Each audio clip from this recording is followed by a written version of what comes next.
നമസ്കാരം. തിരുവനന്തപുരത്തിൻ്റെ കഴിഞ്ഞ മേയർ ആര്യ രാജേന്ദ്രൻ വാർത്തകളിൽ ഇടം നേടിയത് മുഴുവൻ അഹങ്കാരത്തിൻ്റെയും ധാർഷ്ട്യത്തിൻ്റെയും അഴിമതിയുടെയും ഒക്കെ പേരിലായിരുന്നെങ്കിൽ ചുമതലയേറ്റ് ഒരാഴ്ച തികയും മുമ്പ് തിരുവനന്തപുരത്ത് പുതിയ മേയർ വി രാജേഷ് പേരെടുക്കുന്നത് വ്യത്യസ്തമായ നീക്കങ്ങളുടെയും ശ്രദ്ധേയമായ പ്രഖ്യാപനങ്ങളുടെയും ഒക്കെ പേരിലാണ്. മേയറാകുന്നതിന് മുൻപും മേയറായതിനു ശേഷമുള്ള വി രാജേഷിൻ്റെ വിപണി മൂല്യം തികച്ചും വ്യത്യസ്തമാണ്. മേയറാകുന്നതിന് മുൻപ് തിരുവനന്തപുരത്തെ ഒരു പ്രാദേശിക BJP നേതാവ് എന്നതിനപ്പുറം ഒരു പ്രാധാന്യവും രാജേഷിനുണ്ടായിരുന്നില്ല. മാത്രമല്ല, സുരേന്ദ്രന്റെ വിശ്വസ്തൻ എന്ന നിലയിൽ ദുഷ്പേരുണ്ടായിരുന്നു താനും. എന്നാൽ ഇപ്പോഴത്തെ സ്ഥിതി അങ്ങനെയല്ല.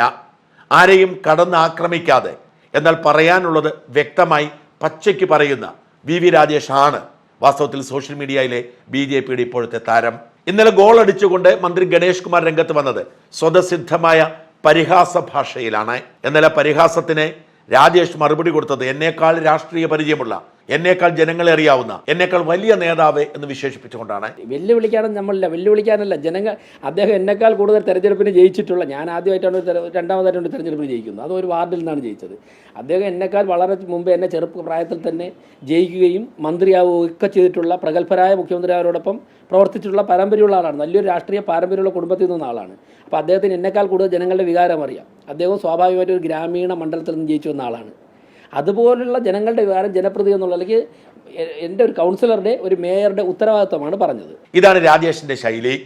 എതിരാളികളെ നിലംപരിശാക്കാൻ വേണ്ടി വാക്കുകൾ എടുത്ത് അമ്മാനമാടുകയല്ല, അവരെ ആക്രമിക്കുകയല്ല, സൗമ്യമായി അവരോട് പറയുക, അതേസമയം സംശയമില്ലാത്ത വിധത്തിൽ വ്യക്തത വരുത്തുക എന്നതാണ് രാജേഷിന്റെ നിലപാട്. KSRTC ഓടിക്കുന്ന ഇലക്ട്രിക് ബസ്സുകളുമായി ബന്ധപ്പെട്ട വിവാദം കഴിഞ്ഞ 2-3 ദിവസമായി ഉണ്ട്. തിരുവനന്തപുരം കോർപ്പറേഷന് കേന്ദ്ര സർക്കാർ അനുവദിച്ച 113 ഇലക്ട്രിക് ബസ്സുകൾ അവ KSRTC 1 രൂപ പോലും പ്രതിഫലം നൽകാതെ ഏറ്റെടുത്ത് നിയമവിരുദ്ധമായി സർവീസ് ചെയ്യുന്നു എന്ന വിഷയമാണ് ഉയർത്തിയത്. ആ വിഷയത്തിന് മുനയൊടിക്കാൻ വേണ്ടി പരിഹാസ ഭാഷയിൽ ഗണേഷ് കുമാർ രംഗത്ത് വന്നിട്ട് പറഞ്ഞു, വേണമെങ്കിൽ ഞങ്ങൾ ഇപ്പോൾ തന്നെ തിരിച്ചു തരാം. 113 വണ്ടികൾ തിരിച്ചു തന്നാൽ പകരം 150 വാങ്ങാം. അതിന് ഗണേഷ് കുമാർ അവതരിപ്പിച്ചൊരു കണക്കുണ്ട്. ഏതാണ്ട് 1 കോടിയിലധികം രൂപയാണ് ഈ ഇലക്ട്രിക് ബസ്സിന്റെ വില. എന്നാൽ അതിന്റെ പകുതി വില പോലും കൊടുക്കാതെ ഡീസൽ ബസ് വാങ്ങാം. ഡീസൽ ബസ്സിന് കിട്ടുന്നതിനേക്കാൾ 10 രൂപ കുറവാണ് ഇലക്ട്രിക് ബസ്സിന് കിട്ടുന്നത്. മാത്രമല്ല, 5 വർഷം കഴിയുമ്പോൾ ബാറ്ററി മാറണം. ആ ബാറ്ററിയുടെ വിലയെ പുതിയ ഡീസൽ ബസ്സിനാവൂ. അടുത്ത വർഷം നോക്കുമ്പോഴത്തേന് ബാറ്ററി തീരും. ബാറ്ററി പോയി 5-ാം വർഷം ബാറ്ററി പോയാൽ 28 ലക്ഷം രൂപ വേണം ഇതിൽ ഒരു വണ്ടിയുടെ ബാറ്ററി വാങ്ങാൻ. ഒരു കാര്യം നിങ്ങൾ മനസ്സിലാക്കൂ, ഇത് വലിയൊരു സംഭവമായിട്ടൊന്നും പറയരുത്. ഇത് കൈനഷ്ടം തന്നെയാണ്. കാരണം 28 ലക്ഷം രൂപ കൊടുത്താൽ ഒരു മിനി ബസ് കിട്ടും, ഡീസൽ മിനി ബസ് കിട്ടും. അപ്പോൾ നമ്മൾ വാങ്ങിയല്ലോ, ഐഷറിൻ്റെ വണ്ടി വാങ്ങി, നിങ്ങൾ കണ്ടതാണ്. ആ വണ്ടിയുടെ ശരാശരി കിലോമീറ്റർ വരുമാനം എന്ന് പറയുന്നത് 52 രൂപ വരെ വരുന്നുണ്ട്. കോടി വരെയാണ് ഇപ്പോൾ പുതുതായിട്ട് വരുന്നുണ്ട്. അതിൻ്റെ വില എന്ന് പറയുന്നത് 28 ലക്ഷം. ഇതിൻ്റെ വില 1 കോടി രൂപയാണ് ഒരു വണ്ടിക്ക്. ഒരു വണ്ടിക്ക് 1 കോടി രൂപ. 5-ാം വർഷം ഈ വണ്ടിക്ക് 25 ലക്ഷം രൂപ, 28 ലക്ഷം രൂപയ്ക്ക് ബാറ്ററി വാങ്ങണം. ഇതെല്ലാം വളരെ വ്യക്തമായി കാണാം. സാങ്കേതികമായി അറിയാവുന്നവർക്ക് ഇത് മനസ്സിലാവും. പക്ഷേ ഇതിൻ്റെ ഈ വലിപ്പം തന്നെയുള്ള ഡീസൽ മിനി ബസ് വാങ്ങിയ വണ്ടികൾക്ക് 50-ന് മേളിൽ EPKയും കിട്ടുന്നുണ്ട്, ഗ്രാമപ്രദേശങ്ങളിലൊക്കെ ഓടുന്ന വണ്ടികൾ. പിന്നെ നെടുമങ്ങാട് താമസിക്കുന്നവരെയും, പോത്തൻകോട് താമസിക്കുന്നവരെയും, ആറ്റിങ്ങൽ താമസിക്കുന്നവരെയും, നെയ്യാറ്റിൻകര താമസിക്കുന്നവരെയും തിരുവനന്തപുരത്തേക്ക് കൊണ്ടുവരാൻ പറ്റില്ല, വണ്ടി കയറ്റൂല എന്ന് പറയാൻ കേരള സർക്കാരിന് കഴിയില്ല. എനിക്ക് വളരെ ക്ലിയറായിട്ട് പറയാം. മേയർ അദ്ദേഹം എന്നോട് സംസാരിക്കുകയോ ഞങ്ങൾ കത്തുകയും ചെയ്തിട്ടില്ല. വളരെ ഫ്രീ ഹാൻഡായിട്ട് പറയുന്നു. അദ്ദേഹത്തിന് ഉറപ്പ് നൽകുകയാണ്, അദ്ദേഹം ഇത് ഞങ്ങൾക്ക് വേണമെന്ന് എഴുതി തന്നാൽ 24 മണിക്കൂറിനുള്ളിൽ ഈ 113 വണ്ടികളും കോർപ്പറേഷൻ തിരിച്ചു കൊടുത്തേക്കാം. കോർപ്പറേഷൻ അത് കൊണ്ടുപോയി അവർക്ക് ഇഷ്ടമുള്ള സ്ഥലത്തിടാം. ഞങ്ങളുടെ ഡിപ്പോയിൽ നിന്ന് ഇടാൻ ഒക്കത്തില്ല. ഞങ്ങൾ പകരം 150 വണ്ടികൾ പുറത്തുനിന്ന് കൊണ്ടുവരും. ഗണേഷിന്റെ ഈ വാർത്താ സമ്മേളനം വി രാജേഷിനെതിരെ അടിച്ച 1-ാം തരം ഗോൾ തന്നെയായിരുന്നു. വേണമെങ്കിൽ ഞങ്ങളങ്ങ് തിരിച്ചു തന്നേക്കാം, നിങ്ങളത് കൊണ്ടുപോയിക്കോളൂ, എന്നിട്ട് നിങ്ങൾ ആ ബാധ്യത ഏറ്റെടുത്തോളൂ, ഈ വണ്ടിയുമായി ഞങ്ങളുടെ ഡിപ്പോയിലേക്ക് നിങ്ങൾ പാർക്ക് ചെയ്യാൻ വരരുത്, നിങ്ങൾ നിങ്ങളുടെ ഇടത്ത് ഓടിച്ചോളൂ എന്ന തരത്തിൽ ഗോൾ അടിച്ച് രംഗത്ത് വന്നു. മാത്രമല്ല, ഗണേഷ് കുമാർ കൃത്യമായ ലക്ഷ്യത്തോടു കൂടി ഒരു കാര്യം കൂടി പറഞ്ഞു. നെടുമങ്ങാടും നെയ്യാറ്റിൻകരയിലും പോത്തൻകോടുമൊക്കെയുള്ള മനുഷ്യർ തിരുവനന്തപുരത്ത് വരണ്ടെന്നാണോ രാജേഷ് പറയുന്നതെന്ന്. ഇത് കൃത്യമായ രാഷ്ട്രീയ ഉന്നം വെച്ചുകൊണ്ടുള്ള ഒരു ഒളിയാക്രമണമായിരുന്നു. തിരുവനന്തപുരം കോർപ്പറേഷൻ BJP ഭരിച്ചപ്പോൾ കോർപ്പറേഷന് പുറത്തുള്ള BJPക്കാർക്ക് അസ്വസ്ഥതയുണ്ടാക്കുന്ന തരത്തിൽ ഇതാ കോർപ്പറേഷൻ ആ താല്പര്യത്തിന് വേണ്ടി മറ്റുള്ളവരെ തള്ളിക്കളയുന്നു എന്നൊരു ചിന്ത ഉണ്ടാക്കാൻ വേണ്ടിയുള്ള കൃത്യമായ യുദ്ധപ്രഖ്യാപനം. അങ്ങനെ ഗോൾ അടിച്ച് വിജയിയെ പോലെയാണ് ഗണേഷ് കുമാർ പത്രസമ്മേളനം കഴിഞ്ഞു പോയത്. ഗണേഷ് കുമാറിന്റെ മറുപടിയുമായി വി രാജേഷ് ഏറെ വൈകാതെ രംഗത്ത് വന്നു. രാജേഷ് പറഞ്ഞു, തൽക്കാലം ഈ വാഹനം ഏറ്റെടുക്കാൻ ഞങ്ങൾക്ക് ഉദ്ദേശമില്ല. ഞങ്ങൾ പറഞ്ഞത് ഈ നാട്ടിലെ ജനങ്ങളുടെ പ്രശ്നമാണ്. കോർപ്പറേഷന് കേന്ദ്ര സർക്കാർ നൽകിയിരിക്കുന്നത് കോർപ്പറേഷന്റെ പരിധിക്കുള്ളിൽ ജനങ്ങളുടെ യാത്രാക്ലേശം പരിഹരിക്കാനാണ്. അതായിരിക്കണം മുൻഗണന. കോർപ്പറേഷൻ പുറത്തേക്ക് ഓടിക്കണമെങ്കിൽ കരാർ അനുസരിച്ച് ചില നിബന്ധനകളുണ്ട്. ആ നിബന്ധനകൾ പാലിക്കുന്നില്ല. അത് തുറന്നു പറഞ്ഞതുകൊണ്ട് എന്താ കുഴപ്പം? അതുകൊണ്ട് അതിങ്ങ് തിരിച്ചു തരും എന്ന് ഭയപ്പെടുത്തലൊന്നും വേണ്ട. 5 വർഷം ഇത് ഓടിച്ച് ലാഭമുണ്ടാക്കിയ KSRTC തന്നെ ഇതിന്റെ ബാറ്ററി മാറിയിടണം. അല്ലാതെ ഞങ്ങളുടെ തലയിൽ കെട്ടിവെക്കേണ്ട ഒരു കാര്യവുമില്ല. മറ്റൊന്ന് ബഹുമാനപ്പെട്ട മന്ത്രി പറഞ്ഞു, ഒരു കത്ത് കൊടുത്താൽ 113 ബസ്സും 1 മണിക്കൂറിനുള്ളോ 24 മണിക്കൂറിനുള്ളോ തിരിച്ചു തരാം. ഞങ്ങൾക്ക് ആ പ്ലാനില്ല.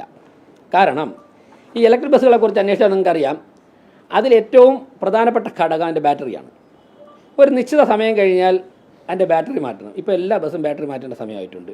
ബസ് വാങ്ങുന്നതിൻ്റെ 70% പൈസയും ബാറ്ററിക്കാണ് ആവുന്നത്. ആ ബസ്സിൻ്റെ നല്ല കാലം മുഴുവൻ അത് ഏകദേശം ഓടിക്കഴിഞ്ഞു.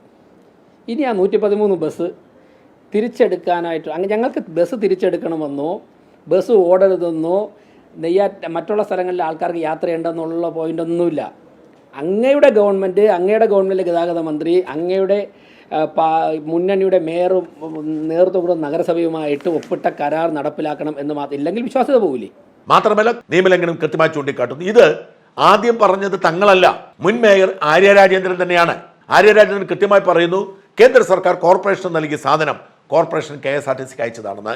KSRTC നിയമം ലംഘിച്ചെന്ന്. 2024 സെപ്റ്റംബർ മാസം 7-ാം തീയതി മുൻ മേയർ ശ്രീമതി ആര്യ രാജേന്ദ്രൻ്റെ FB പോസ്റ്റാണ് എൻ്റെ കയ്യിലുള്ളത്.